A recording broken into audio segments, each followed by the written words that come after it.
Thank you, Mr. Speaker. I'm now very pleased to yield 3 minutes to Mr. Hoyer of Maryland, friend and a colleague in the Democratic whip, who understands that providing health care to 22 million Americans who didn't have it is a good thing. Mr. Hoyer? The gentleman from Maryland is recognized for 3 minutes. The ranking member took the words right out of my mouth. 22 million Americans covered now that weren't covered.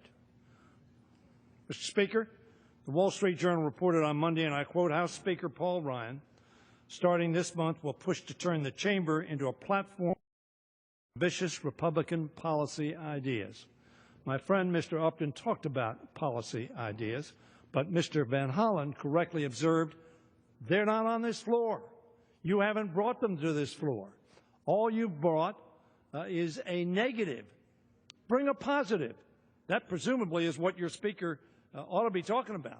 Many have been wondering what new ambitious ideas Republicans would put forward to kick off this new session of the 114th Congress. Well, today we have the answer. The 62nd effort to repeal the Affordable Care Act that everybody knows is not going anywhere.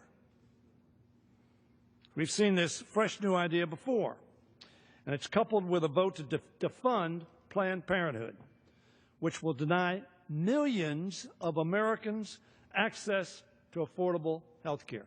So not only by repealing the Affordable Care Act will we deny health care to people, but by doing what they're doing to Planned Parenthood, millions of people will not have access to the health care they're relying on. What we have before us is not anything new. In fact, it's a repeal of health reform that goes even further than the Republicans brought to the House floor in October. This time also ending tax credits and subsidies that enable those with modest incomes to afford health insurance and repealing the expansion of Medicaid. The reason there's not another bill on the floor is because people would then see how draconian the policies are.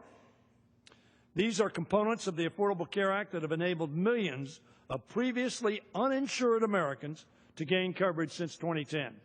Senate Republicans took a bad bill and made it worse, and I'm disappointed that Speaker Ryan would bring it to the floor as his first major act of this new session of Congress. This reconciliation bill would cause an estimated, as the ranking member has pointed out, 22 million Americans, 22 million Americans to lose their health care. Increase premiums by approximately 20%, provide employers with much uncertainty, and worsen the outlook for deficits over the long term.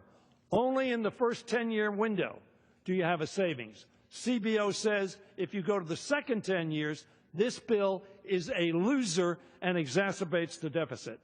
I urge my colleagues to join me in opposing this 67-second vote to repeal or undermine America's access to affordable, quality health care, and I yield back the balance of my time. Gentleman from Maryland.